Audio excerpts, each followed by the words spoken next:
Handa na ba ang inyong mga puso para sa isang kwentong susubok sa inyong pananaw tungkol sa pagtitiwala at pagtataksil?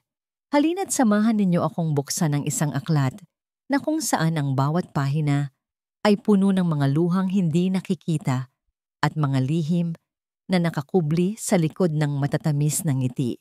Sabi nila, ang tahanan ay kung nasaan ang puso. Pero paano kung ang mismong tahanan na iyong inuuwian ay siya palang pugad ng mga ahas na handang tumuklaw sa iyo anumang oras? Sabay-sabay nating pakinggan ang kwento ni Liwayway sa ang lason sa gatas. Ang amoy ng mga puting bulaklak, lalo na ng mga liryo, ay tila isang mabigat na kumot na bumabalot sa buong kapilya. Para kay Liwayway, ang amoy na yon ay magiging alaala na ng araw na ito. Ang araw kung kailan tuluyan nang pumanaw ang huling ilaw ng kanyang buhay. Mahigpit niyang yakap ang malamig na salamin ng litrato ng kanyang ina, habang ang kanyang mga mata ay nanlalabo dahil sa mga luhang kanina pa niya pinipigilang bumagsak. Naramdaman niya ang isang mainit na kamay na humaplos sa kanyang likod, kasunod ng isang pamilyar na yakap mula sa kanyang asawang si Dante. "Nandito lang ako, mahal," bulong nito sa kanyang tainga. "Hindi kita pababayaan." Ngunit sa gitna ng kanyang matinding pighati, may isang bahagi sa kanyang isipan na hindi mapakali. Ang yakap ni Dante ay parang isang rehearsed na galaw. Ang mga salita nito ay tila walang bigat, walang kaluluwa. Tumingala siya upang salubungin ang mga mata nito. Naghahanap ng kahit kaunting bakas ng totoong pakikiramay, ngunit ang nakita niya ay isang kalmadong tingin na tila mas nakatuon sa mga taong nasa paligid kaysa sa asawang kayakap nito. Sa di kalayuan, nakatayo ang kanyang biyanan, si Senyora Imelda Lazaro. Perpekto ang tindig sa suot nitong itim na bestida. Ang mukha ay isang maskara ng marangal na pagluluksa. Ngunit nang magtama ang kanilang mga mata, isang malamig na kuryente ang gumapang sa buong katawan ni Liwayway. Ang mga mata ni Senyora Imelda ay hindi nagpapakita ng awa. Sa halip, mayroong kalkulasyon, isang uri ng malamig na pagmamasid na nagparamdam sa kanya na siya ay isang problema na kailangang suriin. Isinantabi niya ang pakiramdam. Marahil ay dala lang ito ng kanyang pagdadalamhati. Kailangan niyang maging matatag para sa alaala ng kanyang ina. Ang hapunan ng gabing iyon ay dinaos sa katahimikan. Ang tanging maririnig ay ang mahinang tunog ng mga kubyertos na tumatama sa mga mamahaling plato sa loob ng Villa Esmeralda. Ang bawat sulok ng mansyon ay sumisigaw ng karangyaan, ngunit para kay Liwayway, ang buong bahay ay parang isang malaking mausoleo, malamig at walang buhay. "Kumain ka, Hija," basag ni Senyora Imelda sa katahimikan. Ang boses nito ay kalmado, ngunit may diin. "Kailangan mong alagaan ang iyong sarili. Kailangan mong maging malakas, lalo na ang iyong isipan." Napatingin si Liwayway sa kanyang biyenan. May kakaiba sa paraan ng pagkakasabi nito na para bang may mas malalim na kahulugan ang mga salitang yon. "Tama ang mama, mahal." Segunda naman ni Dante, sabay lagay ng pagkain sa plato niya. "Madami ka ng pinagdaanan. Natural lang na manghina ka. Huwag kang mag-alala. Aalagaan ka namin." Ngumiti lang si Liwayway, isang pilit na ngiti. Pakiramdam niya ay nasasakal siya. Ang bawat salita nila ay tila mga lubid na dahan-dahang pumupulupot sa kanyang leeg. Nagpaalam siyang aakyat na sa kanilang silid upang magpahinga. Wala nang tumutol. Ngunit pagdating sa kwarto, hindi siya dinalaw ng antok. Ang isip niya ay ligalig. Ang mga alaala ng kanyang ina, ang mga huling araw nito sa ospital, ang mga kakaibang tingin ng kanyang biyenan, lahat ay naglalaro sa kanyang isipan. Bumangon siya upang kumuha ng isang basong tubig sa baba. Umaasang mapapakalma nito ang kanyang nagwawalang kalooban. Dahan-dahan siyang bumaba. Ayaw gumawa ng anumang ingay. Ang buong bahay ay balot na sa dilim at katahimikan. Habang papalapit siya sa kusina, may narinig siyang mahinang boses. Nagtago siya sa likod ng makapal na pader sa pasilyo, malapit sa pinto ng kusina. "Sigurado ka ba, Dante? Hindi ba masyadong mabilis?" Boses yon ni Senyora Imelda. "Mama, ito na ang tamang pagkakataon," sagot ni Dante. Ang boses ay walang bahid ng pag-aalalang narinig niya kanina. Mahina siya ngayon, madaling maniwala. At ayon sa diwa ng testamento, kailangan siyang mapatunayang hindi na nasa tamang pag-iisip para mapunta sa atin ng kontrol sa Sinagdiwa Pharmaceuticals. Nanlamig ang buong katawan ni Liwayway. Anong sinasabi nila? "Ang gatas," patuloy ni Imelda. "Sinimulan na ba ng katulong ang paglalagay ng gamot? Siguraduhin mong tama ang dosis. Hindi natin kailangang patayin siya. Kailangan lang nating sirain ang isip niya. Tulad ng dahan-dahan nating pagsira sa matandang yon." Isang nakakabinging katahimikan ang pumuno sa isip ni Liwayway. Ang matandang yon? Ang kanyang ina? "Huwag kang mag-alala, Mama. Nakausap ko na ang doktor. Ang laso na yon ay halos hindi matrace, lalo na kung matagal nang naibigay. Walang sino man ang mag-aakala na ang pagkamatay niya ay hindi natural." Pagmamayabang ni Dante. "Kaunting panahon na lang. Malapit nang mapasa atin ang lahat. Iinumin niya ang gatas gabi-gabi at unti-unti mawawala siya sa sarili niya at walang sino man ang makakahalata." Hindi na makahinga si Liwayway. Ang hangin ay tila ninakaw mula sa kanyang mga baga. Ang katotohanan ay isang malaking sampal na halos ikabuwal niya. Ang kanyang asawa, ang kanyang biyenan, sila ang pumatay sa kanyang ina. At ngayon, siya na ang isusunod. Nanginig ang kanyang mga kamay. Itinakip niya ang mga ito sa kanyang bibig, pinipigilan ng isang sigaw ng purong lagim na nagbabantang kumawala. Sa panginginig, hindi niya namalayang nabitawan niya ang hawak na baso. Crash! Ang basag ng salamin ay parang putok ng baril sa katahimikan ng gabi. Sa loob ng kusina, biglang tumahimik ang usapan. Narinig ni Liwayway ang isang mabilis na paghinga. Pagkatapos, ang tunog na nagpatigil sa pagtibok ng kanyang puso. Ang dahan-dahan, kalkuladong mga yabag ng paa ni Dante na papalapit sa pinto kung saan siya nagtatago. Kasabay ng pagbasag ng salamin ang pagtigil ng mundo ni Liwayway.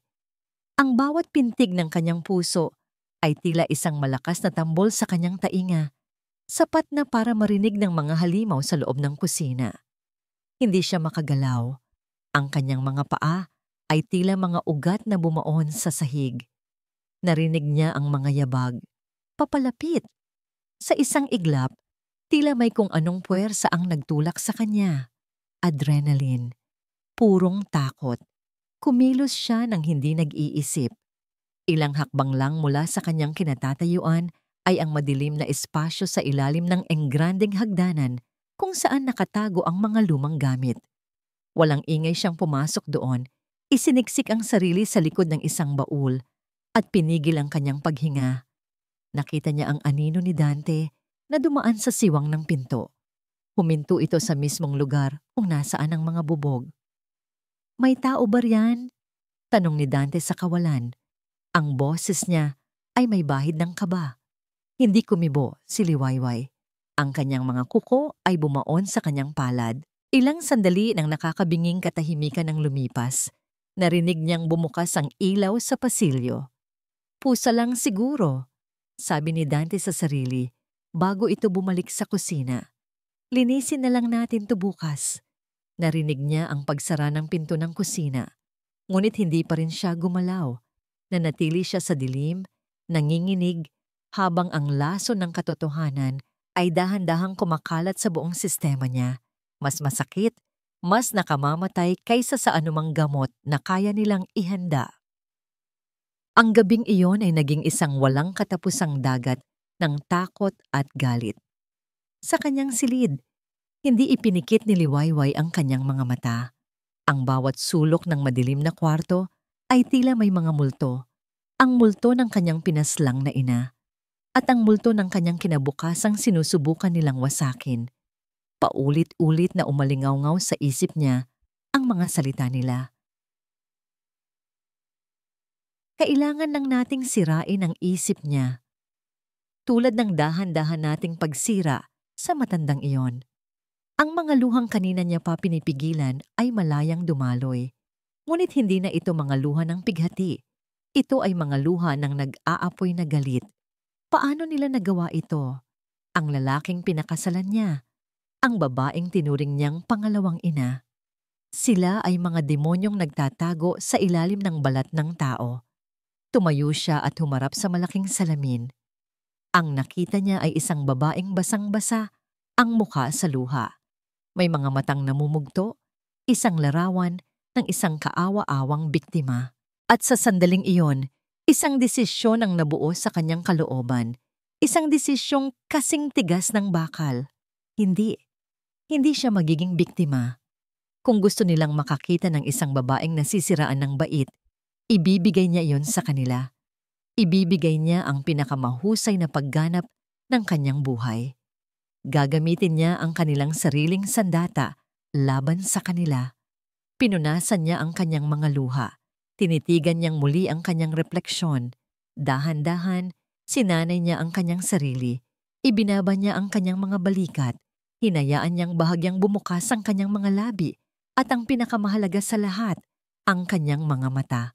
Iwinaksi niya ang lahat ng emosyon, lahat ng talino, lahat ng buhay mula sa mga ito, hanggang sa ang natira na lang ay isang blangko. Walang kaluluwang tingin. Isang tingin ng kabaliwan. Ito ang magiging simula. Ang unang hakbang. Kinabukasan, sa hapagkainan, sinimula ni Liwayway ang kanyang palabas. Nakaupo siya ng tahimik, tinutusok-tusok lang ng tinidor ang pagkain sa kanyang plato. Nakatingin sa kanya si Dante at Senyora Imelda, nagmamasid. "Liway, kumain ka," mahinahong sabi ni Dante. Bigla, walang anumang babala. Isang malakas na tawa ang kumawala sa bibig ni Liwayway. Isang tawang walang saya, halos nakakatakot. Nagulat si Dante at ang kanyang ina. Nagkatinginan sila. "May nakakatawa ba, mahal?" tanong ni Dante, nag-aalala kunwari. Huminto sa pagtawa si Liwayway na kasing bigla ng pagsimula nito. Pagkatapos ay yumuko siya at nagsimulang umiyak. Isang malakas, nakakaawang pag-iyak na umalingaw-ngaw sa buong silid kainan. Itinago niya ang kanyang mukha sa kanyang mga kamay. Ang kanyang mga balikat ay nanginginig. Sa likod ng kanyang mga palad, sumilip siya. Nakita niya ang isang bahagyang nangiti sa mga labi ni Senyora Imelda. Isang ngangiti ng tagumpay. Alam na ni Liwayway na kinagat nila ang pain. Matapos ang eksena sa agahan, nagdahilan siyang masakit ang ulo at nagkulong sa silid-aklatan. Alam niyang ito ang kanyang pagkakataon. Mayroon siyang isang lumang telepono na itinago niya sa isa sa mga aparador. Isang alaala mula sa kanyang pagiging dalaga. Kinuha niya ito. Nanginginig ang mga kamay habang binubuksan. Isa lang ang numero sa kanyang isipan. Isang pangalan mula sa nakaraan. Isang taong alam niyang mapagkakatiwalaan niya. Nagdial siya at sa bawat tunog ng ring, lalo siyang kinakabahan. "Hello?" Sagot ng isang baritonong boses sa kabilang linya. Napalunok si Liwayway. Ang kanyang boses ay halos pabulong, basag sa takot at desperasyon. "Kael, si Liwayway to," aniya. "Tulungan mo ako." Isang sandali ng katahimikan ang sumunod. Akala ni Liwayway ay ibababa na nito ang tawag. Ngunit pagkatapos, nagsalita si Kael Alcantara at ang boses nito ay kalmado, seryoso, at puno ng isang bagay na hindi niya inaasahan. Katiyakan. "Alam ko kung nasaan ka. Huwag kang gagawa ng kahit ano. Magkita tayo." Mula sa pananaw ni Dante, ang lahat ay umaayon sa kanilang perpektong plano. Ang pagkasira ng isip ni Liwayway ay isang dahan-dahan ngunit tiyak na proseso na tila isang halaman na dahan-dahan nalalanta dahil sa lason na idinidilig dito araw-araw. Bawat gabi, siya mismo ang naghahanda ng baso ng gatas, mainit, matamis at nakamamatay. Mahal, inihanda ko to para sa'yo. Sasabihin ni Semenya sa malambing na boses habang iniaabot ang baso kay Liwayway na karaniwang nakaupo sa tabi ng bintana, nakatingin sa kawalan. Pampakalma, para makatulog ka ng mahimbing. Kukunin ito ni Liwayway gamit ang nanginginig na mga kamay. Sa unang tingin, mukha itong takot. Ngunit para kay Dante, iyon ay sintomas ng paghina ng kanyang sistema. Isang maliit na tinik ng konsensya ang minsay tumutusok sa kanyang dibdib kapag nakikita niya ang blangkong mga mata nito. Ang dating kislap na umakit sa kanya ay tuluyan ng naglaho. Ngunit mabilis niya iyong iwinawaksi. Iniisip niya ang Sinagdiwa Pharmaceuticals, ang yaman, ang kapangyarihan, ang pagrespeto na sa wakas ay makakamit niya. Ang lahat ng ito ay magiging sulit.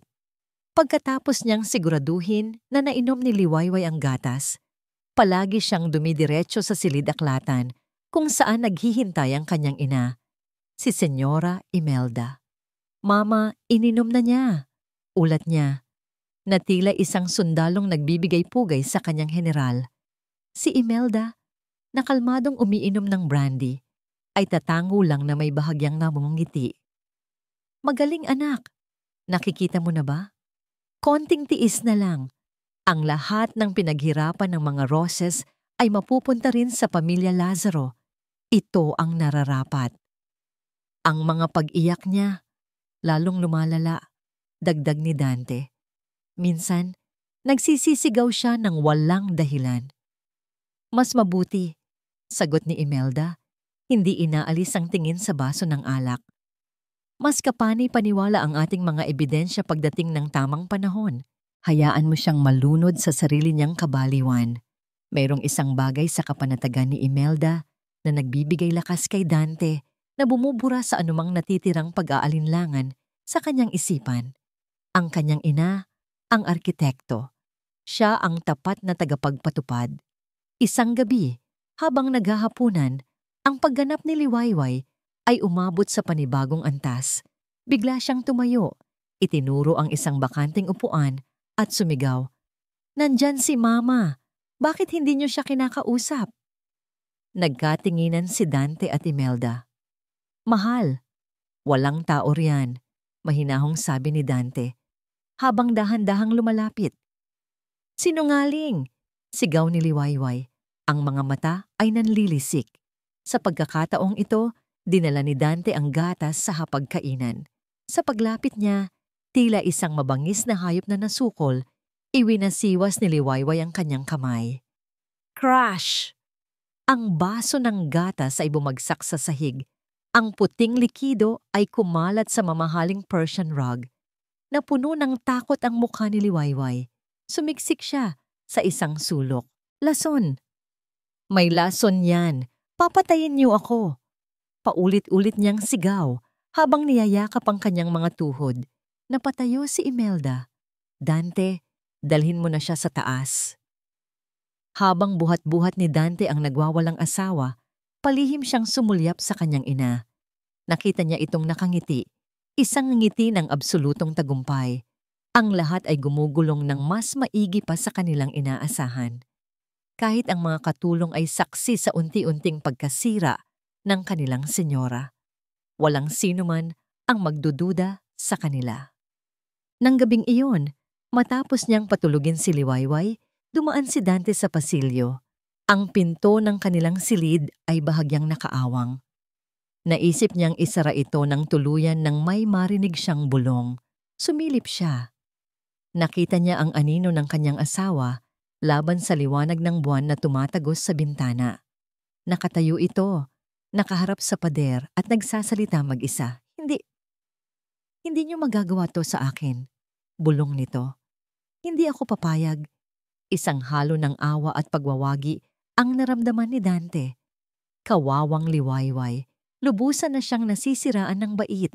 Tatalikod na sana siya nang biglang huminto sa pagsasalita si Liwayway. Dahan-dahan itong lumingon. na para bang naramdaman niya ang kanyang presensya. Ang kanilang mga mata ay nagtama sa dilim ng pasilyo at sa isang iglap, sa isang nakakatindig balahibong segundo, nawala ang lahat ng bakas ng kabaliwan sa mga mata ni Liwayway. Ang blangkong tingin ay napalitan ng isang tingin na matalas, malamig, at puno ng nakakalkulang talino. Isang tingin na tila tumatagos hindi lang sa kanyang mga mata, kundi hanggang sa kaibuturan ng kanyang maruming kaluluwa. Natigilan si Dante, ang kanyang paghinga ay biglang huminto. Ngunit kasing bilis ng paglitaw nito, nawala rin ang tinging iyon. Kumurap si Liwayway at ang kabaliwan ay bumalik. Isang nalilitong ekspresyon ang gumuhit sa kanyang mukha bago siya muling humarap sa pader at nagsimulang umiyak ng mahina. Napaurong si Dante, ang puso niya ay biglang kumabog ng malakas. Umiling siya. Guni-guni ko lang yon. Imposible. Marahil ay epekto lang yon ng ilaw ng buwan o ng sarili niyang pagod. Isinara niya ang pinto, ngunit habang naglalakad siya palayo, ang imahe ng isang segundong kaliwanagan sa mga mata ni Liwayway ay nakatatak na sa kanyang isipan. Isang maliit na binhi ng pagdududa na nagsisimula ng mag-ugat. Ang pagdalaw sa psychiatrist ay isa sa mga estratehiya ni Senyora Imelda, isang paraan upang magkaroon ng opisyal na dokumento na magpapatunay sa pagkasira ng isip ni Liwayway. Alam ito ni Liwayway at gagamitin niya ito sa sarili niyang kapakinabangan. Nasa loob sila ng isang malamig at napakaputing opisina. Si Dr. Alcaraz, isang lalaking nasa katanghalian na ang edad at may suot na makapal na salamin, ay nakatingin sa kanya ng may pekeng awa. Sa labas ng pinto, alam niyang naghihintay si Dante. "Kamusta ang pakiramdam mo, Mrs. Lazaro?" Tanong ng doktor sa malumanay na boses na halatang pilit. Hindi sumagot si Liwayway. Nakatingin lang siya sa isang blangkong pader. Ang kanyang mga mata ay walang buhay.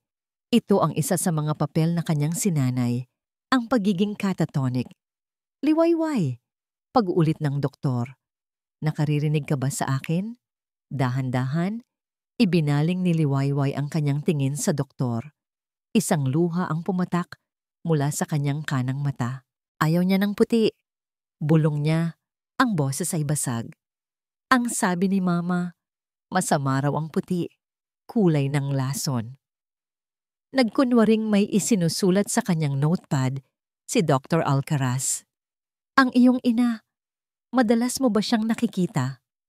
Biglang nagbago ang anyo ni Liwayway. Ang kalungkutan ay napalitan ng takot. "Shhh! Huwag kang maingay!" Sigaw niya, sabay takip sa kanyang mga tainga. "Naririnig ka nila. Ilalagay nila sa gatas. Ilalagay nila." Ito na ang pagkakataon niya. Ang pagwawala niya ay sapat na upang malito ang doktor at mabigyan siya ng ilang segundong hindi binabantayan. Habang abala ang doktor sa pagpapakalma sa kanya, mabilis niyang kinuha ang kanyang maliit na purse at pasimpleng inilipat ang isang nakatuping papel mula sa bulsa niya patungo sa ilalim ng magazine sa mesang nasa tabi niya.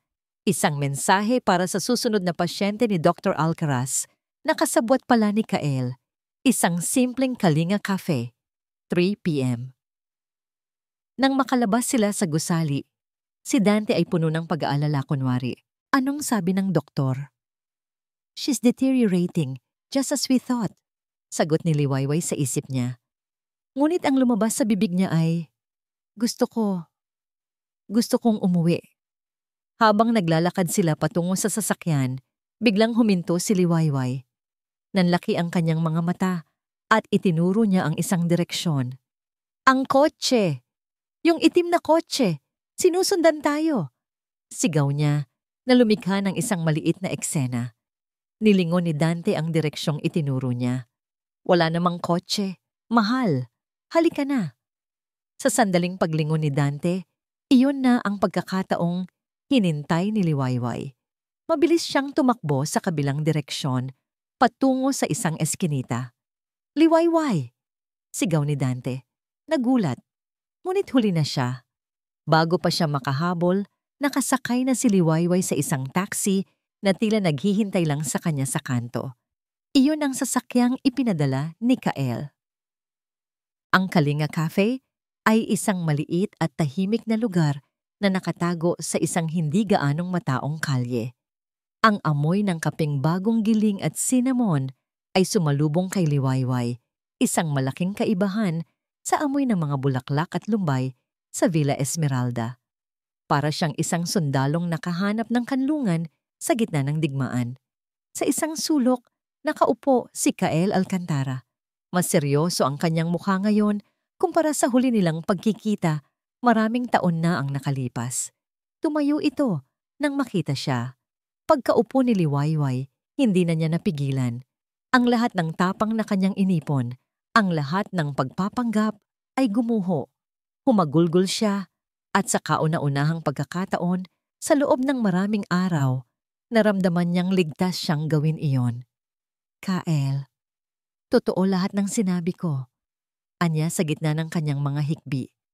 Pinatay nila si Mama at ako na ang isusunod nila. Hindi nagsalita si Kael. Hinayaan niya lang siyang ilabas ang lahat. Nang medyo kumalma na siya, inabutan siya nito ng isang panyo. Naniniwala ako sa iyo, Liway, sabi ni Kael. Ang boses ay matatag at puno ng katiyakan. Mula pa noong tumawag ka, alam ko nang may mali. Ang mga Lazaro, matagal na silang may madilim na reputasyon. Ikinuwento ni Liwayway ang lahat. Ang pag-uusap na narinig niya, ang gatas, ang dahan-dahang pagbabago sa kilos ni Dante at Imelda. Habang nagsasalita siya, nakikinig lang si Kael. Ang kanyang mga mata ay hindi umaalis sa kanya. Tila sinusuri ang bawat salita. Nang matapos si Liwayway, tumango si Kael. Ang salita mo laban sa salita nila ay hindi sapat, lalo na't inuunahan ka na nilang itatak bilang wala sa tamang pag-iisip. Kailangan natin ng matibay na ebidensya, isang bagay na hindi nila maitatanggi. May kinuha si Kael mula sa kanyang briefcase. Isang eleganteng ballpen at isang magandang silver na brooch na may disenyong dahon. Inilapag niya ang mga ito sa mesa. Ano to? Tanong ni Liwayway. Ang kaligtasan mo, sagot ni Kael. Ito ay hindi ordinaryong panulat at hindi rin yan ordinaryong alpiler. Ang mga yan ay high-grade audio recording devices. Itago mo ang ballpen sa opisina ni Dante. Isuot mo palagi ang brooch. I-activate mo lang kapag sa tingin mo ay may mahalaga silang pag-uusapan. Kailangan nating makuha ang pag-amin nila, Liway, mula mismo sa kanilang mga bibig. Napatitig si Liwayway sa dalawang maliliit na bagay. Ang mga ito ang kanyang magiging sandata. Ang mga ito ang kanyang magiging pag-asa. Paano? Paano kita mababayaran sa lahat ng ito? Tanong niya. Ang boses ay mahina.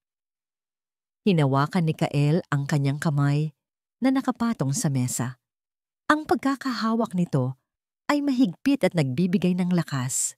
Tumingin ito ng diretso sa kanyang mga mata at sa unang pagkakataon, nakita ni Liwayway ang isang emosyong mas malalim pa sa pakikiramay.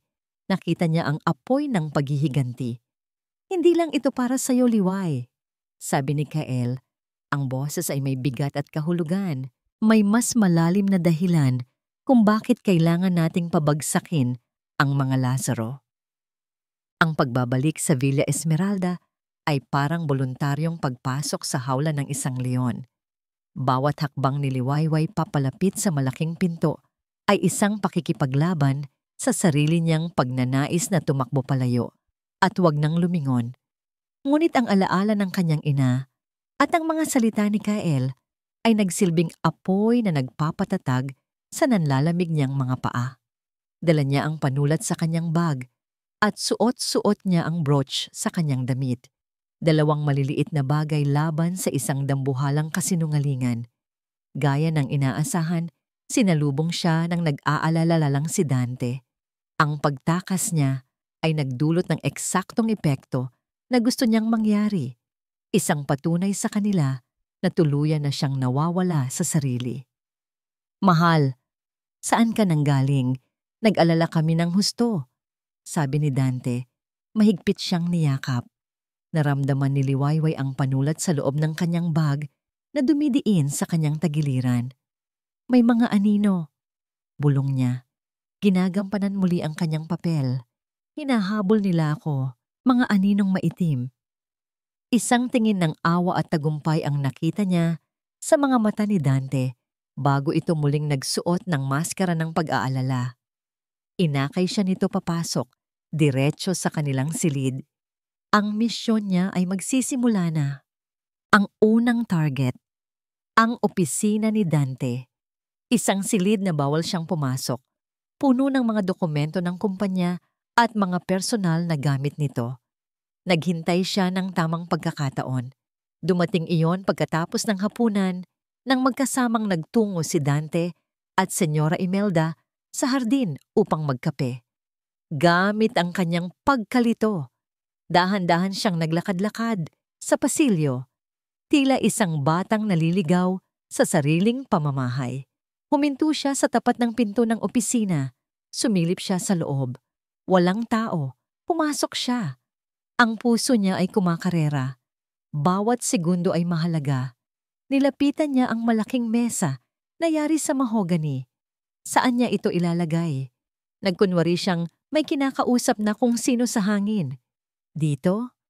Ayaw ko rito, madilim," sabi niya ng mahina, habang ang kanyang mga mata ay mabilis na naghahanap ng perpektong lugar. Sa ilalim ng mesa. Perpekto. Kumuha siya ng isang paperweight mula sa ibabaw ng mesa. Ang bigat. Ang bigat-bigat, sabi niya, at sinadya niyang ibagsak ito sa sahig. Blag. Ang ingay ay umalingaw-ngaw. Ginamit niya ang pagkakataong yon. Habang nagkukunwaring pinupulot ang paperweight, mabilis niyang idinikit ang panulat sa ilalim ng mesa. Ang magnet nito ay malakas. Kumapit ito ng walang tunog. Nang makatayo siya, narinig niya ang boses ni Imelda mula sa malayo. "Ano yon?" Mabilis siyang lumabas ng opisina, isinara ang pinto, at nagpatuloy sa kanyang paglalakad na para bang walang nangyari. Ang kanyang mga kamay ay nanginginig, ngunit sa loob-loob niya, isang maliit na tagumpay ang kanyang naramdaman. Ang pangalawang bahagi ng misyon ay mas delikado. Ang brooch na suot niya ay kailangan niyang i-activate kapag malapit siya kay Imelda. At ang biyenan niya, tila isang agila palaging nakamasid. Nakita niya itong nakaupo sa sala, nagbabasa ng libro. Ang perpektong pagkakataon. Dahan-dahan siyang lumapit at umupo sa sahig. Hindi kalayuan mula rito. Tinitigan niya ang isang painting sa pader, isang larawan ng isang barko sa gitna ng nagngangalit na dagat. Naramdaman niya ang mga mata ni Imelda sa kanya. "Liwayway hiya," sabi nito. Ang boses ay malambing ng ngunit may lamig. "Bakit ka nasa sahig? Baka malamigan ka." "Ang dagat," bulong ni Liwayway, hindi inaalis ang tingin sa painting. "Galit ang dagat. Lulunurin niya tayong lahat." Narinig niya ang pagbuntong hininga ni Imelda. "Kaawa-awang bata. Halika, tumayo ka riyan." Tumayo si Imelda at lumapit sa kanya. Eto na. Habang nakayuko ito para tulungan siyang tumayo, idiniin ni Liwayway ang kanyang hinlalaki sa brooch. Pinindot ang maliit na buton na halos hindi maramdaman. Isang napakahinang click ang tanging tunog. Ngunit para kay Liwayway, iyon ay kasing lakas ng isang pagsabog. "Huwag po," sabi ni Liwayway, umiiwas sa kamay ni Imelda. Ayoko sa'yo." Isang kislap ng inis ang dumaan sa mga mata ni Imelda bago ito muling ngumiti. "Sige, dito ka lang muna. Tatawagin ko na lang ang katulong para dalhan ka ng tsa." Umalis si Imelda, iniwan siyang mag-isa. Naka-activate na ang recorder. Ngayon, ang kailangan na lang niyang gawin ay maghintay. Nanatili si Liwayway sa sahig, yakap ang kanyang mga tuhod. Ang bawat segundo ay tila isang oras. Ang bawat tunog sa loob ng mansyon, ang malayong pag-uusap ng mga katulong, ang paghuni ng lumang orasan sa pader, ay nagpapatala sa kanyang pandinig. Ang puso niya ay kumakabog ng napakabilis na natatakot siyang baka marinig ito ng sinuman. Ilang minuto ang lumipas, bumalik si Imelda sa sala. Ngunit wala itong dalang tsaa. Sa halip, dumiretso ito sa teleponong nakapatong sa isang antigong mesa sa kabilang dulo ng silid. Narinig ni Liwayway ang pagpindot nito sa mga numero. Nanatiling hindi gumagalaw si Liwayway. Ipinagpatuloy niya ang pagtitig sa painting, ngunit ang buong atensyon niya ay nasa kanyang biyenan. Ito na. Ito na marahil ang hinihintay niya. "Hello?" sabi ni Imelda sa telepono. Ang boses niya ay iba na ngayon. Mas matigas, mas negosyante. "Ako to." May ilang sandali ng katahimikan habang nakikinig ito sa kausap sa kabilang linya. Wala nang atrasan. Pagpapatuloy ni Imelda. Ang lahat ay ayon sa plano. Masyadong naging emosyonal ang bata. Mas mabilis kaysa sa inaasahan ko. "Yes, the doctor has been briefed. He will declare her mentally incompetent." Narinig ni Liwayway ang mahinang pagtikim ni Imelda na sinundan ng tunog ng yelo sa isang baso. Tungkol sa dosis, kailangan nating siguraduhin. Kailangan itong magmukhang natural na pagkasira, hindi biglaan. Muli itong huminto, nakikinig. Pagkatapos ay sinabi niya ang mga salitang nagpayelo sa dugo sa mga ugat ni Liwayway. "Oo, sigurado ako. Ang parehong laso na ginamit natin noon kay Ricardo. Walang nakahalata noon, walang makakahalata ngayon. Just make sure na ang mga papeles ay handa na sa oras na ibigay ng korte ang desisyon." Ricardo. Ang pangalan ay umalingaw-ngaw sa isip ni Liwayway. Sino si Ricardo? Ang pag-uusap ay nagpatuloy pa ng ilang sandali bago ito ibinaba ni Imelda. Nang lumingon si Imelda at makita siyang nakatingin pa rin sa painting, lumapit ito. "Mukhang inaantok ka na, Hija. Oras na para umakyat ka sa iyong silid." Ang boses nito ay muling naging malambing na parang seda. Hindi na kailangang sabihin iyon ng 2 beses. Tinulungan siya ng isang katulong na tumayo at umakyat. Bawat hakbang sa hagdanan ay tila 1 milya ang haba. Ang kanyang isip ay umiikot sa 2 bagay. Ang salitang lason at ang pangalang Ricardo. Pagdating sa kanyang silid, agad niyang nilak ang pinto. Hinubad niya ang brooch. Ang malamig na metal ay tila nakakapaso sa kanyang balat. Kinuha niya ang maliit na itim na earpiece na ibinigay ni Kael at maingat na isinuot ito sa kanyang tainga. Gamit ang kanyang lumang telepono, binuksan niya ang isang special application at ikinonekta ito sa brooch sa pamamagitan ng Bluetooth. Pinindot niya ang play. Una, narinig niya ang sarili niyang boses, basag at nagpapakabaliw. Ang dagat, galit ang dagat. Narinig niya ang pagbuntong hininga ni Imelda. Narinig niya ang sarili niyang pagtanggi sa tulong nito. Pagkatapos, ang mga yabag na papalayo. Katahimikan. At pagkatapos, ang tunog ng telepono. Malinaw na malinaw. Ang bawat salita ni Imelda ay tila isang punyal na paulit-ulit na isinasaksak sa kanyang dibdib. Habang pinapakinggan niya ang pag-uusap, ang kanyang mga kamay ay nagsimulang manginig nang hindi mapigilan. At nang marinig niya ang huling pangungusap, "Oo, sigurado ako. Ang parehong laso na ginamit natin noon kay Ricardo." Itinigil ni Liwayway ang recording. Ang katahimikan sa kanyang silid ay biglang naging nakabibingi. Hindi lang pala ang kanyang ina, may isa pa. Isang taong nagngangalang Ricardo na naging biktima rin ng kasamaan ni Imelda. Ang demonyong ito ay matagal nang pumapatay. Matagal nang nagtatago sa likod ng kanyang yaman at kapangyarihan. Ang nakuha niyang ebidensya ay mas mabigat pa kaysa sa kanyang inaasahan. Ito ay hindi na lamang tungkol sa kanya o sa mana niya. Ito ay tungkol sa hustisya para sa maraming buhay na sinira ng mga Lazaro. Mabilis niyang isinaksak ang isang maliit na device sa brooch, isang USB adapter na ibinigay din ni Kael. Ikinopya niya ang audio file sa kanyang lumang telepono, isang prosesong tila tumagal ng habambuhay. Bawat segundo na lumilipas ay panganib. Bawat tunog mula sa labas ng kanyang pinto ay nagpapatindig ng kanyang mga balahibo. Nang matapos ang pag-transfer, itinago niyang muli ang brooch at ang telepono sa isang lihim na kompartimento sa kanyang aparador. Kinakailangan niyang makausap si Kael. Agad, kinabukasan, gumawa siya ng isa pang eksena. Sa gitna ng agahan, bigla siyang tumakbo palabas ng bahay, sumisigaw tungkol sa mga bulaklak na may ngipin sa hardin. Ang mga katulong ay nagkagulo. Si Dante ay sumunod, sinusubukang pakalmahin siya. Sa gitna ng kaguluhan, habang walang nakatingin, kinuha niya ang telepono ng hardinero na naiwan nito sa isang bench. Mabilis niyang tinawagan si Kael. "Nakuha ko na," sabi niya. Ang boses ay nanginginig sa halo-halong takot at pananabik.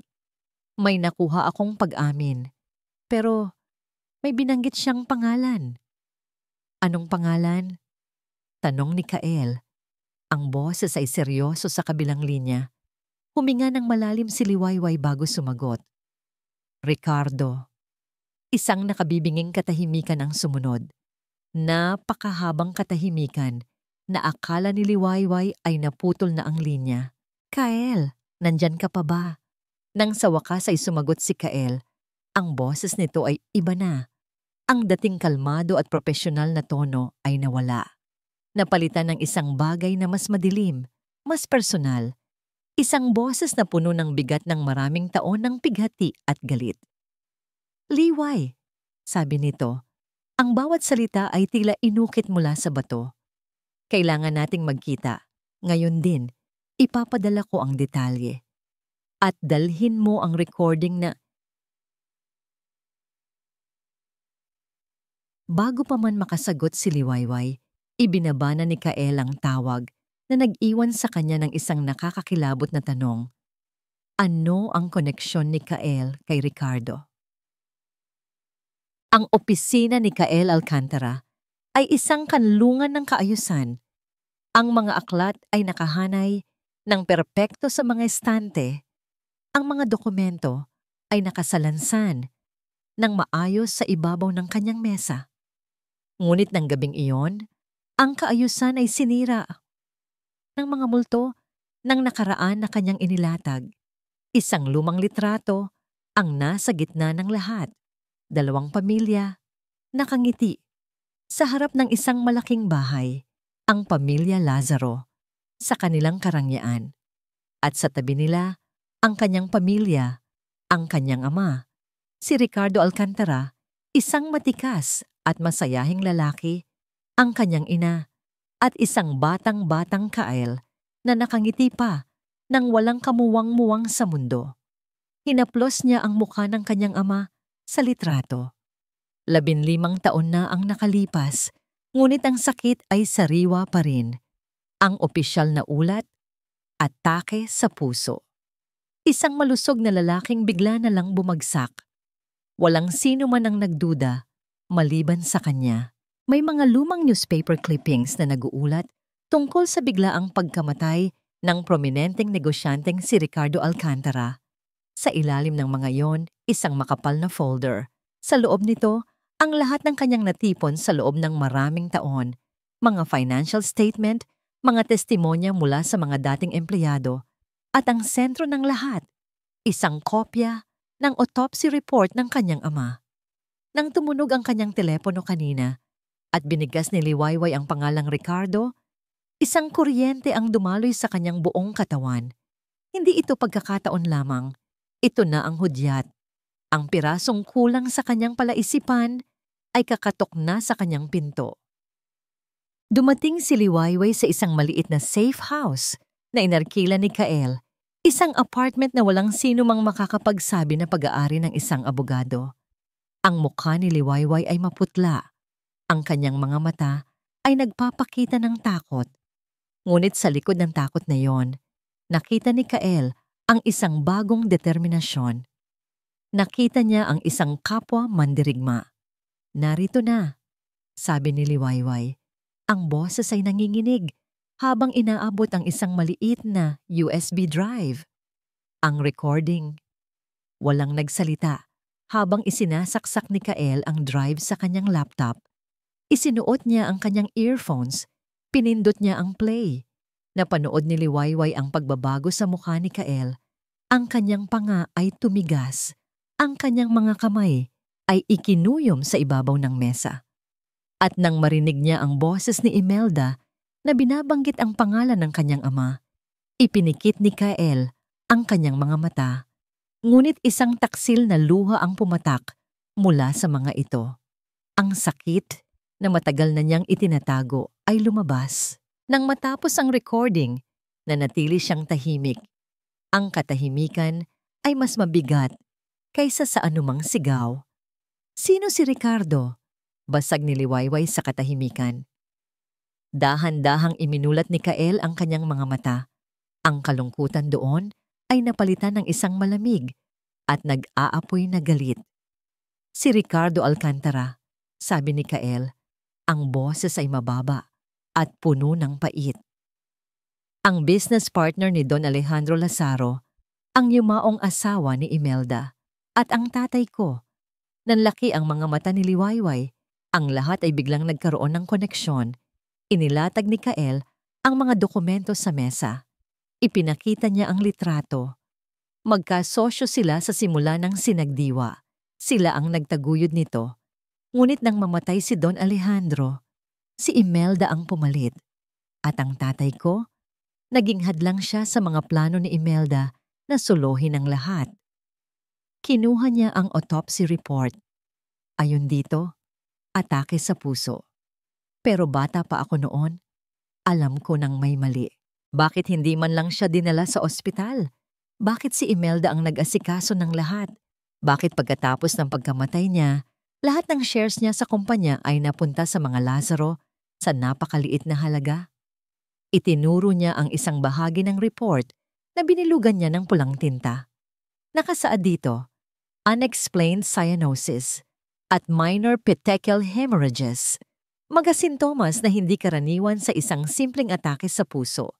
Mga sintomas ng isang partikular na uri ng lason na galing sa halaman, isang lason na halos imposibleng matrace kung hindi mo alam kung ano ang hahanapin mo. Napatakip si Liwayway sa kanyang bibig. Ang lason, ang parehong paraan na ginamit nila sa kanyang ina. Tumingin si Kael nang diretso sa mga mata ni Liwayway. Ang kanilang mga pighati ay nag-isa na ngayon. Ang lason na pumatay sa nanay mo, sabi ni Kael. Ang boses ay naging matatag, puno ng isang nakakakilabot na katiyakan. Naniniwala akong yun din ang pumatay sa tatay ko. At ngayon, ilalabas natin ang lahat ng katotohanan. Ang pagkatuklas sa koneksyon ni Kael ay nagbigay kay Liwayway ng panibagong lakas. Hindi na lamang ito paghihiganti para sa kanyang ina. Ito ay laban para sa hustisya na sumasaklaw sa 2 henerasyon. Sa kanyang pagbabalik sa Villa Esmeralda, ang kanyang pagganap ay naging mas matalas, mas mapangahas. Ang kanyang kabaliwan ay naging isang sining. Nagkaroon ng isang maliit na salo-salo sa mansyon, mga piling kaibigan ni Senyora Imelda na pawang mga mayayaman at maimpluwensya. Ito ang perpektong entablado para kay Liwayway. Sa simula ng gabi, siya'y tahimik lang sa isang sulok, blanko ang tingin. Ngunit nang nasa kalagitnaan na ng masayang kwentuhan, ang mga bisita, bigla siyang tumawa ng malakas. Isang tawang umaling-awngaw sa buong sala na nagpatigil sa lahat. Liwayway, Hija, anong problema? Tanong ni Imelda. Ang ngiti sa labi ay pilit. Hindi siya sumagot. Sa halip, lumakad siya patungo sa isa sa mga bisita. Isang matandang ginang na may suot na kumikinang na kwintas. Gagamba! Bulong ni Liwayway ng lalaki ang mga mata. May gagamba sa dibdib ninyo. Bigla siyang sumigaw ng pagkalakas-lakas na tila nakakita ng multo. Papatayin niya kayo. Kakainin niya ang puso ninyo. Nagkagulo ang mga bisita. Ang ilan ay natakot. Ang iba ay nagbulungan. Mabilis siyang inalalayan ni Dante na puno ng pagkukunwaring paghingi ng paumanhin sa kanilang mga bisita. Pagpasensyahan niyo na ang asawa ko. Hindi maganda ang kanyang pakiramdam nitong mga huli. Habang hinihila siya paakyat sa hagdanan, lihim na sumulyap si Liwayway kay Imelda. Nakita niya ito. Isang panandaliang kislap ng kasiyahan sa mga mata ng kanyang biyenan. Ang kanyang palabas ay epektibo.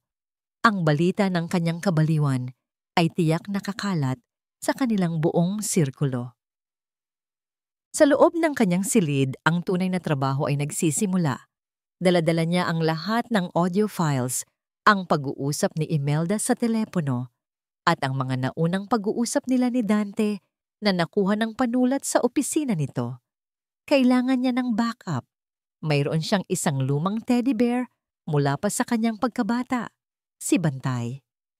Ito ang tanging bagay na dinala niya mula sa kanyang dating buhay. Sa likod nito, may isang maliit na zipper na halos hindi na nakikita. Doon, isinuksok niya ang isang maliit na USB drive na kasing laki lang ng kanyang kuko. Isa-isa niyang kinopya ang mga file mula sa lumang telepono patungo sa USB. Ang kanyang mga kamay ay nanginginig sa kaba. Ang bawat tunog sa labas ng kanyang pinto ay nagpapatigil sa kanyang paghinga. Ang USB na ito, ang kanyang huling alas. Kung may mangyari sa kanya o kung matuklasan ang kanyang mga recording device, ito na lang ang natitirang pag-asa para sa hustisya. Nang matapos, isinara niya ang zipper at niyakap si Bantay. Inilagay ito sa ibabaw ng kanyang kama na tila isang ordinaryong laruan. Walang sino man ang mag-iisip na ang isang inosenteng teddy bear ay naglalaman ng mga sikretong kayang magpabagsak sa imperyo ng mga Lazaro.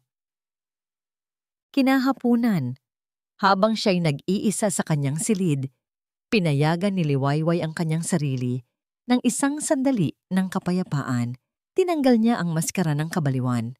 Umupo siya sa tabi ng bintana, nakatingin sa malawak na hardin. Ang kanyang mukha ay kalmado. Ang kanyang mga mata ay malinaw. Iniisip niya ang kanyang ina, ang ama ni Kael, at ang laban na kanilang sinusuong. Isang mahinang tunog ang nagpabalik sa kanya sa realidad. Ang pinto ng kanyang silid ay dahan-dahang bumukas. Nakatayo roon si Senyora Imelda. Hindi man lang kumatok. Sa isang iglap, nagpanik si Liwayway. Nahuli siya. Ang kanyang kalmadong anyo, ang kanyang malinaw na mga mata. Nakita lahat ito ni Imelda. Kasing bilis ng kidlat, ang kanyang katawan ay kumilos bago pa man ang kanyang isip. Ang kalmadong muka ay napalitan ng lagim. Ang kanyang mga mata ay nanlaki sa takot. Sumiksik siya sa sulok ng kanyang upuan. Huwag po kayong lalapit. Sigaw niya. Ang boses ay puno ng panginginig na hindi na kailangang pekehin. Ngunit huli na ba ang lahat? Nakita niya ang isang kakaibang tingin sa mga mata ni Imelda.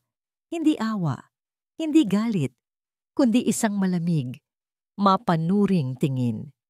Na para bang sinusuri nito ang isang pekeng alahas. Shhh, Hija. Ako lang to, sabi ni Imelda sa malambing na boses. Dahan-dahang lumalapit. Gusto ko lang tiyakin na maayos ka. Hinaplos ni Imelda ang kanyang buhok, ngunit ang mga mata nito ay hindi nakatingin sa kanya. Ito ay naglilibot sa silid, sinusuri ang bawat detalye. Umatras si Liwayway. Sa kanyang biglaang paggalaw, hindi niya namalayan na ang brooch sa kanyang damit ay kumalas at nahulog sa sahig. Gumawa ng isang napakahinang tunog nang tumama ito sa makapal na carpet.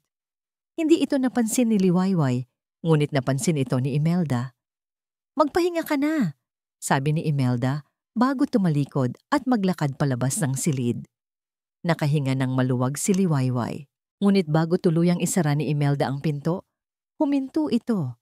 Yumuko ito na parang may pinupulot. Naiwan mo yata ito, Hija, sabi nito. Nang lumingon si Liwayway, nakikita niya ang silver na brooch sa palad ni Imelda. Ang kanyang puso ay tila tumigil sa pagtibok. Hindi ito basta-basta ibinalik ni Imelda. Sa halip, tinitigan niya ito ng matagal. Inikot-ikot niya ito sa kanyang mga daliri. Isang maliit na guhit ng pagdududa ang lumitaw sa kanyang noo, na para bang may isang bagay sa brooch na hindi tama. Isang bagay na hindi pamilyar. Tumingin si Imelda mula sa brooch patungo sa mga mata ni Liwayway at sa mga mata ng biyenan niya. Isang malamig na kislap ng pag-unawa ang nagsimulang mag-apoy.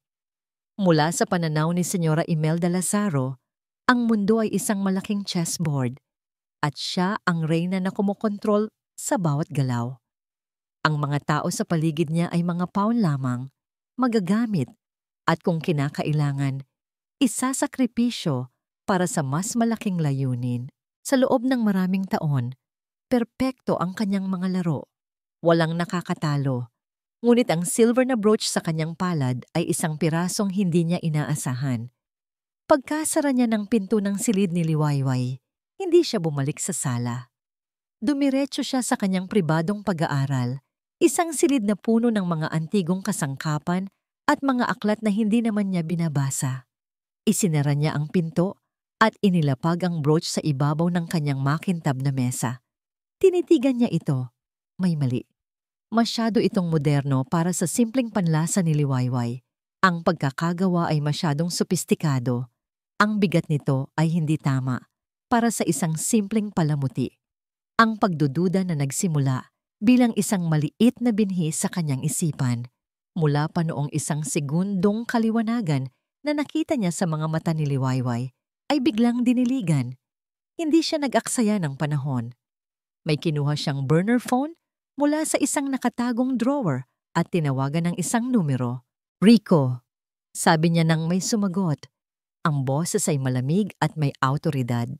"May ipapadala ako sa'yo. Isang maliit na bagay. Gusto kong malaman kung ano talaga ito. Bawat detalye, bawat tornilyo, bawat microchip na maaring nasa loob nito. Gusto ko ng sagot sa loob ng 1 oras." Habang naghihintay, ipinagpatuloy ni Imelda ang kanyang normal na gawain. Nagtimpla siya ng tsaa. Kinausap niya si Dante tungkol sa negosyo.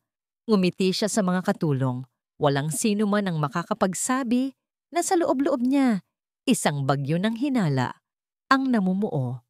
Ang isang reyna ay hindi nagpapakita ng kahinaan. Eksaktong 1 oras ang lumipas, tumunog ang burner phone. Muli siyang pumasok sa kanyang pag-aaral at isinara ang pinto. "Senyora," sabi ng boses sa kabilang linya. "Kinumpirma ko na po. Hindi po ito ordinaryong alahas."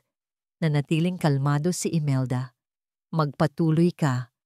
May microcamera po ito sa gitna, halos hindi makita. At isang high-fidelity microphone. State-of-the-art po, senyora. Ginagamit sa mga covert operations." Isang nakabibinging katahimikan ang pumuno sa silid. Hindi kumibo si Imelda. Ang kanyang mga daliri ay dahan-dahang humigpit sa pagkakahawak sa telepono. Ang munting ibon, ang kaawa-awang baliw, ay isa palang ahas na nag-aabang sa kanyang paanan. Ang lahat ng pag-iyak, ang lahat ng pagsigaw, ang lahat ng pagwawala. Lahat ay isang palabas. Isang perpektong palabas. At siya, si Imelda Lazaro, ang naging manunood, ang naging biktima. "Salamat, Rico," sabi niya. Ang boses ay walang emosyon bago ibaba ang tawag. Sa sandaling iyon, ang kalmadong maskara ni Imelda ay nabasag. Sa isang mabilis at marahas na galaw, kinuha niya ang isang mamahaling porselanang florera mula sa isang pedestal at ibinato ito ng buong lakas sa pader. Crash! Ang tunog ng nabasag na florera ay umalingaw-ngaw sa silid. Ang kanyang dibdib ay mabilis na tumataas baba, hindi dahil sa pagod, kundi dahil sa purong, nag-aapoy na galit. Isang galit na nagmumula sa pagkainsulto. Paano naglakas loob ang isang hamak na ulila? Nalokohin siya. Ngunit kasing bilis ng pag-init ng kanyang ulo, Ito rin ay lumamig. Ang galit ay napalitan ng isang bagay na mas delikado, isang malamig, kalkuladong plano.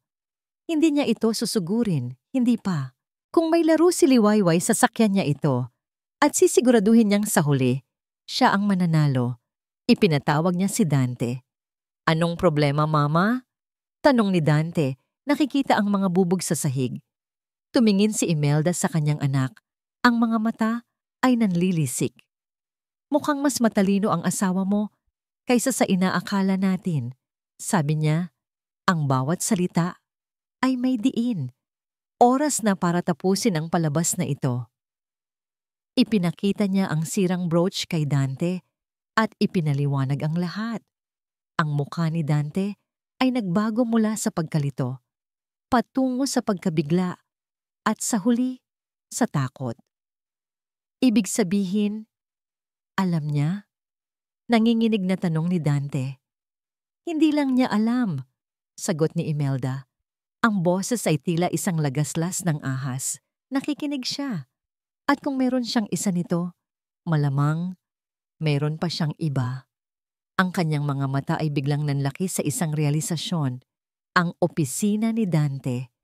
Nang hindi na nagsasayang ng oras, naglakad sila patungo sa opisina.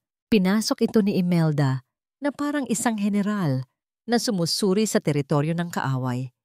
Sinuri niya ang bawat sulok, ang bawat gamit.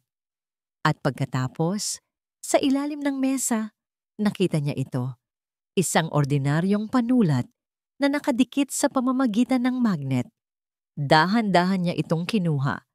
Pinagmasdan niya ito na parang isang tropeo. Ngumiti siya, isang ngiting hindi aabot sa kanyang mga mata. Isang ngiting nakakakilabot. Ibinigay niya ito kay Dante. Ngunit bago pa man ito masira ng kanyang anak, pinigilan niya ito. Huwag, sabi niya. Hayaan mo muna. Kinuha niya muli ang panulat. Itinapat niya ito sa kanyang mga labi. Alam niyang sa kabilang dulo, maaaring sa mga oras na ito o sa mga susunod na araw, may isang taong makikinig. Isang taong nag-aakalang siya ang may kontrol sa laro. At sa isang malinaw, mapanuyang boses na puno ng lason, bumulong siya. Hello, Liwayway. Nagustuhan mo ba ang palabas ko? Ang mga salita ni Imelda ay tumusok sa earpiece ni Liwayway na parang mga hiwa ng salamin. Hello, Liwayway. Nagustuhan mo ba ang palabas ko? Nanlamig ang buong katawan niya. Ang hangin ay tila ninakaw mula sa kanyang mga baga. Nabitawan niya ang earpiece na para siyang napaso. Bisto na siya. Alam na nila. Isang alon ng purong takot ang bumalot sa kanya. Mas matindi pa kaysa noong unang gabi na narinig niya ang kanilang plano. Noon, siya ang may hawak ng sikreto. Ngayon, ang sikreto ay nasa kanila na. Ang laro ay biglang nagbago at siya na ngayon ang daga na nasukol sa isang bitag. Hindi pa man siya nakakabawi sa pagkabigla, bumukas ng malakas ang pinto ng kanyang silid. Pumasok si Dante, hindi na nag-abalang kumatok. Ang mukha niya ay isang halo ng galit at, sa ilalim nito, takot. Sa likod niya si Imelda, kalmado ngunit ang mga mata ay nag-aapoy na parang dalawang baga. Tapos na ang pagpapanggap, Liwayway, sabi ni Dante. Ang boses ay nanginginig. Walang salitang lumabas sa bibig ni Liwayway. Sinubukan niyang tumayo, umatras, ngunit ang kanyang mga binti ay tila naging haligi ng yelo. Mabilis na kumilos si Dante. Hinablot niya ang lumang telepono ni Liwayway mula sa ibabaw ng kama. Tinanggal niya ang unan at kumot. Natagpuan niya ang earpiece at ang USB adapter. Kinuha niya ang teddy bear, si Bantay, at walang awang ginisi ito. Lumabas ang maliit na USB drive at nahulog sa sahig. Lahat ng ito, sabi ni Dante. Iwinawaasiwas ang mga gamit sa harap niya. Lahat ng ito ay basura na ngayon. Dante, tama na. Utos ni Imelda. Tumingin siya kay Liwayway, ang nangiti sa kanyang labi ay nakakakilabot. Hindi mo na kailangang mag-alala sa mga maliliit na bagay na yan, Hija. Dahil bukas, Ang lahat ay matatapos na. Anong ibig mong sabihin? Nagawang itanong ni Liwayway. Ang hearing para sa iyong guardianship, paliwanag ni Imelda, na para bang nagpapaliwanag ng isang simpleng recipe. Naisip naming masyado kang nahihirapan, kaya minabuti naming pabilisin ang proseso. Gaganapin ito bukas ng umaga. Ang lahat ay nakaayos na. Ang doktor, ang mga testigo, lahat sila ay magpapatunay sa iyong kalagayan. Bukas na. Agad-agad. Walang oras para makipag-ugnayan kay Kael. Walang oras para maghanda. Ito ang kanilang huling galaw. Isang checkmate.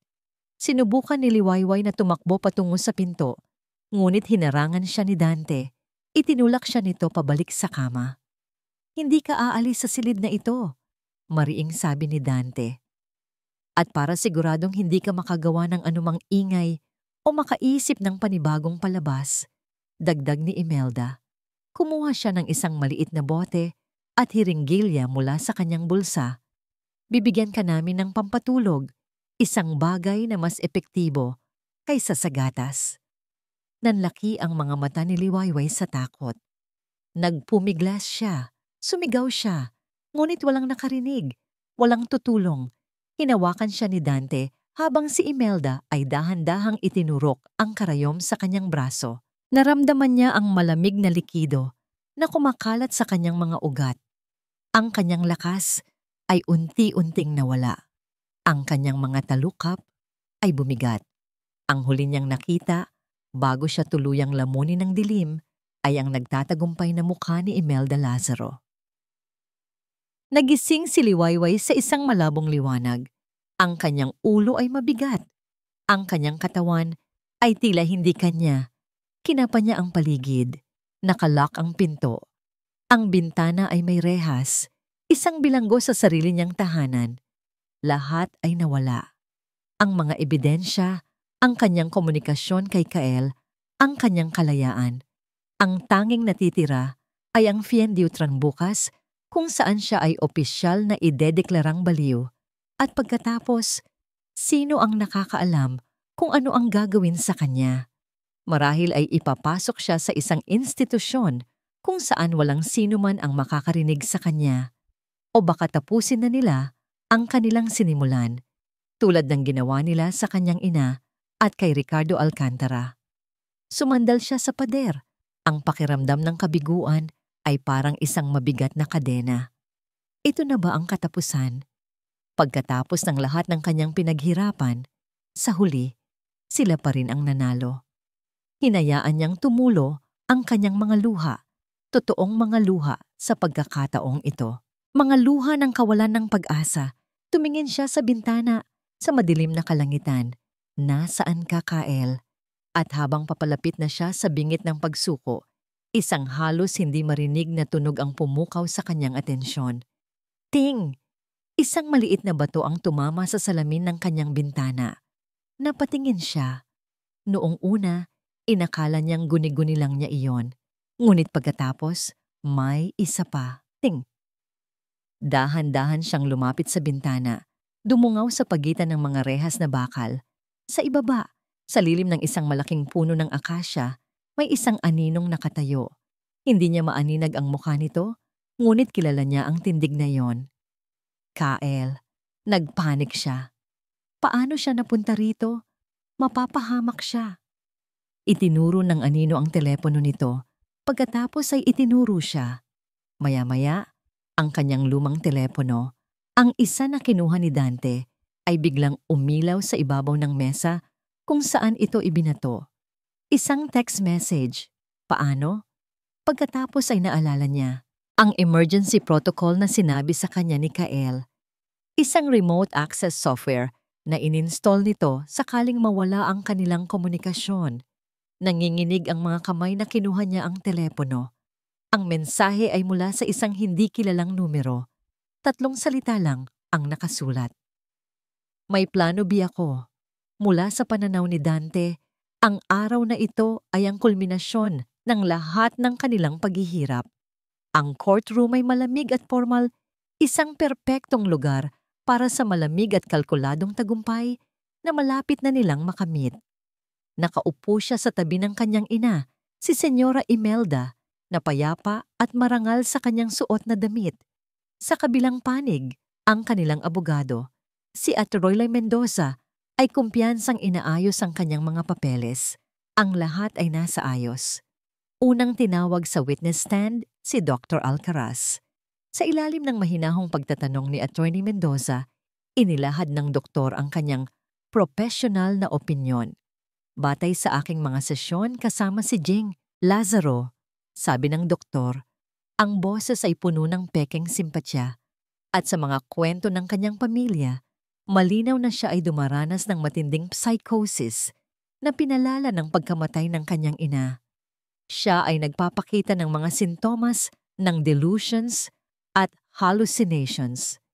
Sa aking palagay, hindi na niya kayang pangalagaan ang kanyang sarili, lalo na ang pamahalaan ang isang malaking korporasyon. Sunod na tumestigo ang isa sa mga matatagal ng katulong sa bahay. Umiiyak ito habang ikinukwento ang mga kakaibang kilos ni Liwayway, ang kanyang mga pagsigaw, ang kanyang pakikipag-usap sa hangin, ang kanyang mga biglaang pagtawa at pag-iyak.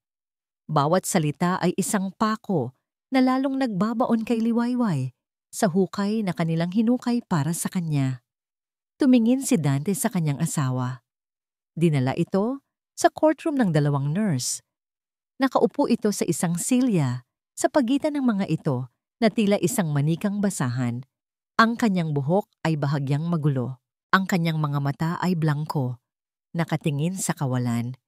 Ang epekto ng pampatulog na ibinigay nila kagabi ay halata pa rin. Mukha siyang talunan, mukha siyang baliw. Isang bahagi sa puso ni Dante ang nakaramdam ng kirot. Ito ang babaeng minsan niyang minahal o inakala niyang minahal, ngunit mabilis niyang iwinaksi ang pakiramdam. Ang premyo ay napakalaki para magpadala sa emosyon. Your Honor, nagsimulang magsalita si Attorney Mendoza para sa kanyang pangwakas na argumento. Ang lahat ng ebidensya ay malinaw. Ang aming kliyente, si G. Dante Lazaro, ay humihiling lamang na mapangalagaan ang kanyang asawa. Ang pagbibigay sa kanya ng guardianship ay isang akto ng pagmamahal, isang paraan upang masigurong si Gengel Lazaro ay makakatanggap ng tamang pangangalaga na kanyang kailangan. Tumingin ang hukom kay Liwayway ng may awa. Tumingin ito kay Dante ng may pag-unawa. Ang lahat ay tapos na. Isang pukpok na lang ng martilyo. Naghanda na si Dante. Inayos niya ang kanyang kurbata. Ito na ang sandali. Ang sandali kung kailan ang lahat ng yaman at kapangyarihan ng mga Roses ay tuluyan ng mapapasakamay ng mga Lazaro. Isang ngiti ang unti-unting gumuhit sa kanyang mga labi. Sa mga ebidensyang inilahad, nagsimula ang hukom. Itinaas ang kanyang maliit na martilyo. Ang korteng ito ay, "Excuse me, Your Honor." Isang malinaw at matatag na boses ang pumutol sa hukom. Ang lahat ay napalingon sa pinanggalingan ng boses. Isang pinto sa gilid ng courtroom ang bumukas. Mula roon, pumasok ang isang lalaking may matikas na tindig. Suot ang isang perpektong plansadong suit. Naglakad siya ng may kumpiyansa patungo sa gitna. Ang kanyang mga mata ay nakatuon lamang sa hukom, ngunit ang kanyang presensya ay tila pumuno sa buong silid. "At sino ka naman?" tanong ng hukom, bahagyang nairita sa pagkaantala. Huminto ang lalaki sa harap ng mesa ng prosekusyon. Tumingin ito sa gulat na si Attorney Mendoza pagkatapos ay isa nagtatakang si Dante at sa biglang nanigas na si Imelda. "Paumanhin po sa aking pagkaantala, Your Honor." Sabi ng lalaki, ang boses ay kalmado ngunit may bigat. "Mayroon po akong bagong ebidensya at kumakatawan ako bilang tunay na abogado ni General Liwayway Roses Lazaro." Ang pangalan sa plakeng inilapag niya sa mesa ay malinaw na mababasa ng lahat. Attorney Kael Alcantara. Ang pagpasok ni Kael Alcantara ay nagdulot ng isang alon ng pagkalito sa buong courtroom. Si Atty. Mendoza ay tumayo upang magprotesta, ngunit isang kumpas lang mula sa hukom ang nagpatahimik sa kanya. Ang lahat ng mga mata ay nakatuon sa bagong dating na abogado. Attorney Alcantara, sabi ng hukom, ang mga mata ay naniningkit. Ito ay isang guardianship hearing. Ang iyong kliyente ay wala sa tamang estado upang kumuha ng bagong abogado. At anong bagong ebidensya ang iyong tinutukoy? Ngumiti si Kael, isang nangiting hindi umabot sa kanyang mga mata. Your Honor, iyon po mismo ang punto ng aking ebidensya. Ang aking kliyente, si Ginang Naliwayway Lazaro, ay wala sa ilalim ng anumang psychosis. Sa katunayan, siya ay nasa kanyang katinuan at siya ang biktima sa kasong ito. Isang mahinang bulungan ang kumalat sa silid. Tumingin si Dante kay Liwayway. Nakaupo pa rin ito, blanko ang tingin. Baliw, alam niyang baliw ito. Isa lamang itong desperadong hakbang.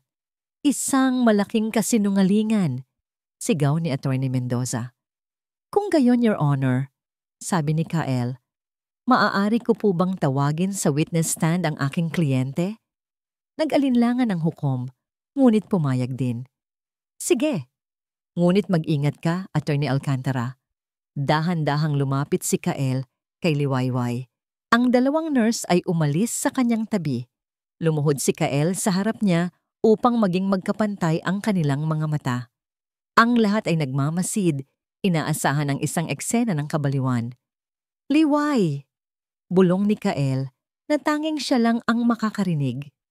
Oras na. At pagkatapos, isang bagay na kamangha-mangha ang nangyari.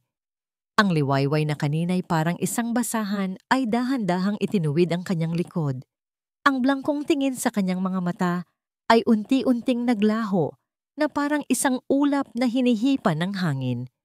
Pinalitan ito ng isang kislap ng talino, ng tapang, at ng isang nag-aapoy na galit. Tumingin siya sa paligid ng courtroom, hindi na bilang isang nalilitong biktima, kundi bilang isang reynang handa nang bawiin ang kanyang trono.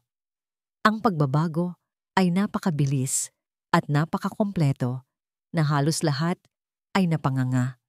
Kasama na si Dante at lalo na si Senyora Imelda na ang mukha ay biglang namutla. Tumayo si Liwayway at naglakad patungo sa witness stand ng may dignidad at kumpiyansa. Bawat hakbang niya ay matatag. Bawat hakbang ay isang akusasyon. Kanga Lazaro, nagsimula si Kael. Maari mo bang sabihin sa korteng ito, sa iyong sariling mga salita, kung ano ang tunay na nangyayari sa loob ng Villa Esmeralda? At nagsalita si Liwayway. Ang kanyang boses, na kanina'y basag at pabulong, ay naging malinaw at matatag. Ikinuwento niya ang lahat, mula sa pag-uusap na narinig niya sa kusina, ang planong paglason sa kanya gamit ang gatas, hanggang sa pag-amin mismo ni Dante at Imelda na sila ang pumatay sa kanyang ina. Objection, Your Honor! Sigaw ni Atty. Mendoza. Hearsay! Walang basihan! Sustained! Sabi ng hukom. Atty. Alcantara, maliban kung mayroon kang matibay na ebidensya, ito ay mga salita lamang. Mayroon po, Your Honor, sagot ni Kael. Ibinigay niya ang isang USB drive sa court clerk. Ito po ang plano B. Ipinaliwanag ni Kael na bago pa man masira ang mga recording device ni Liwayway, nagawa na nitong mag-backup ng isang particular na file sa isang cloud server na tanging si Kael lang ang may access, ang audio file ng pag-uusap ni Imelda sa telepono. I-play ang recording, utos ng hukom, at sa katahimikan ng courtroom, ang malamig at kalkuladong boses ni Senyora Imelda Lazaro ay umalingaw-ngaw. O sigurado ako, ang parehong lason na ginamit natin noon. Kay Ricardo, kung ang isang bomba ay sumabog sa loob ng silid, hindi nito mapapantayan ang epekto ng mga salitang iyon. Ang mukha ni Imelda ay naging isang maskara ng purong lagim. Si Dante ay napatingin sa kanyang ina, ang kanyang bibig ay bahagyang nakaawang sa hindi makapaniwalang pagtataka. Ngunit hindi pa tapos si Kael. "Your Honor," sabi niya, ang boses ay naglalaman na ngayon ng personal na bigat. Ang Ricardo na binanggit ni Gongar Lazaro sa recording na yan ay si Ricardo Alcantara, ang aking ama. Muli, isang alon ng pagkabigla ang dumaan sa korte. Ipinakita ni Kael ang lumang autopsy report, ang litrato ng kanilang mga pamilya at ang mga testimonya na kanyang natipon. Inilatag niya ang isang kwento ng kasakiman at pagpatay na sumasaklaw sa 15 taon. Ang guardianship hearing ay biglang naging isang murder trial. Si Imelda ay napatayo. Mga kasinungalingan, lahat yan ay gawa-gawa lang. Ngunit ang kanyang pagsigaw ay walang bigat. Ang ebidensya ay naroon na. Malinaw na parang sikat ng araw. Ang kanyang boses sa recording ay ang kanyang sariling hatol. Sa gitna ng kaguluhan, tumayo si Liwayway mula sa witness stand. Lumakad siya hanggang sa makaharap niya ang kanyang asawa at biyenan. Hindi na siya umiiyak, hindi na siya natatakot. Tinitigan niya sila. Ang kanyang mga mata ay malamig na parang yelo. Tapos na ang laro. Sa hudyat na yon, bumukas ang mga pinto sa likod ng courtroom. Pumasok ang mga pulis. Ang kanilang mga uniforme ay isang matinding paalala na ang hustisya, gaano man katagal, ay darating. Ilang buwan ang lumipas, ang iskandalo ng pamilya Lazaro ay naging laman ng bawat balita. Ang mga detalye ng kanilang mga krimen, ang dahan-dahang paglason sa ina ni Liwayway, ang malaon ng pagkamatay ni Ricardo Alcantara, at ang tangkang pagwasak sa isip ni Liwayway ay gumulantang sa alta sosyedad. Ang hatol ay mabilis at walang awa, habang buhay na pagkabilanggo para kay Senyora Imelda Lazaro at Dante Lazaro. Ang Villa Esmeralda, na dating simbolo ng kapangyarihan, ay nabakante. Ang mga pader nito'y naging piping saksi sa kasamaang naganap sa loob. Ang Sinagdiwa Pharmaceuticals, sa ilalim ng bagong pamumuno ni Liwayway Roses, ay nagsimulang bumangon mula sa anino ng kontrobersya. Isang maaraw na hapon, nakatayo si Liwayway sa harap ng 2 puntod sa isang tahimik na sementeryo. Ang isa ay para sa kanyang ina. Ang isa naman, sa tabi nito, ay para kay Ricardo Alcantara. Sa tabi niya, tahimik na nakatayo si Kael. Naglagay si Liwayway ng isang palumpon ng puting rosas sa puntod ng kanyang ina. "Ma," bulong niya, isang nangiti ang gumuhit sa kanyang mga labi. "Tapos na po. Hustisya. Nakuha na po natin." Pagkatapos ay lumingon siya sa puntod ng ama ni Kael. "At para po sa inyo, G. Alcantara, salamat po sa paggabay sa inyong anak. Dahil sa kanya, naging posible po ang lahat ng ito." Tumingin si Kael kay Liwayway. Ang pasasalamat sa kanyang mga mata ay hindi na kailangan pang sabihin. Ang kanilang pinagsamahan ay naging higit pa sa pagkakaibigan. Ito ay isang ugnayan na nabuo mula sa pinagsamang sakit at pinag-isang layunin. Isang ugnayan ng 2 kaluluwang pinagaling ang isa't isa. "Sila ang nagbigay sa atin ng lakas, Liway," sabi ni Kael. "At ngayon, oras na para gamitin ang lakas na yon para sa ating mga sarili." Sa sumunod na linggo, sa kauna-unahang pagkakataon, pinamunuan ni Liwayway ang isang board meeting sa Sinagdiwa Pharmaceuticals. Nakaupo siya sa pinakadulo ng mahabang mesa sa silyang dating inuupuan ng kanyang ama at pagkatapos ay ng mga taong nagtangka sa kanyang buhay. Ang mga miyembro ng board na dating tumitingin sa kanya bilang isang mahinang asawa lamang ay nakatingin na ngayon sa kanya ng may paggalang at kaunting takot. Nakita nila ang babaeng nagpabagsak sa mga Lazaro. "Magandang umaga sa inyong lahat." Simula niya, ang kanyang boses ay kalmado ngunit puno ng awtoridad na hindi niya kailanman inakalang taglay niya. "Maraming pagbabago ang magaganap. Sisimulan natin sa pangalan ng kumpanyang ito. Mula ngayon, hindi na ito sinagdiwa. Ibabalik natin ito sa orihinal nitong pangalan bilang parangal sa mga tunay na nagtatag nito, ang Roses Alcantara Pharmaceuticals. Isang bulungan ng pagsang-ayon ang maririnig sa silid. Sa kanyang tabi, si Kael, na ngayon ay ang bagong punong legal na tagapayo ng kumpanya, ay bahagyang ngumiti. Inilatag ni Liwayway ang kanyang mga plano, mga bagong proyekto para sa murang gamot, mga programa para sa komunidad, isang bagong direksyon na nakatuon hindi lamang sa kita, kundi sa tunay na pag-aalaga. Ang sinagdiwa na minsan ay naging simbolo ng kasakiman ay magiging isang tunay na sinag ng pag-asa. Pagkatapos ng meeting, nagtungo si Liwayway sa kanyang bagong opisina, ang pinakamataas na opisina sa gusali, na may tanawing salamin ng buong syudad. Ang araw ay papalubog, nagpipinta sa kalangitan ng kulay kahel at rosas. Tinitigan niya ang kanyang refleksyon sa salamin. Ang babaeng nakatingin pabalik ay hindi na ang parehong babaeng umiiyak sa isang madilim na kapilya. Ang kanyang mga mata ay hindi na blangko. Ang mga ito ay puno ng karunungan na nakuha mula sa sakit at ng kapayapaan na nahanap pagkatapos ng digmaan. Kinuha niya ang kanyang telepono at tinawagan si Kael. Tapos na ang meeting, sabi niya. Kamusta ang pakiramdam, boss? Biro ni Kael sa kabilang linya. Ngumiti si Liwayway, isang tunay, masayang namang ngiti. Pakiramdam ko, malaya ako. Iyon ay dahil malaya ka na talaga. Sagot ni Kael, isang bagong simula. Isang bagong Liwayway. Pagtatama niya, habang pinagmamasdan niya ang paglubog ng araw at ang unti-unting pagsindi ng mga ilaw sa syudad, alam niyang marami pang pagsubok na darating. Ngunit hindi na siya natatakot dahil natutunan niya ang pinakamahalagang leksyon sa lahat na kahit sa pinakamadilim na gabi, ang pagsikat ng araw ay palaging darating. At sa pagkakataong ito, ang Liwayway na yon ay kanya ng tunay.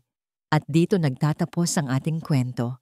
Isang paalala na ang tunay na lakas ay hindi na susukat sa kawalan ng pagbagsak, kundi sa kakayahang bumangon sa kabila ng bawat sugat. Si Liwayway ay isang patunay na kahit gaano pa kadilim ang gabi ng pagtataksil, sa huli, ang liwanag ng katotohanan at hustisya ay palaging mananaig, dala ang pangako ng isang bagong umaga. Maraming salamat po sa inyong walang sawang pagsubaybay sa kwento ni Liwayway. Sana po ay napulutan ninyo ng aral at inspirasyon ang kanyang paglalakbay.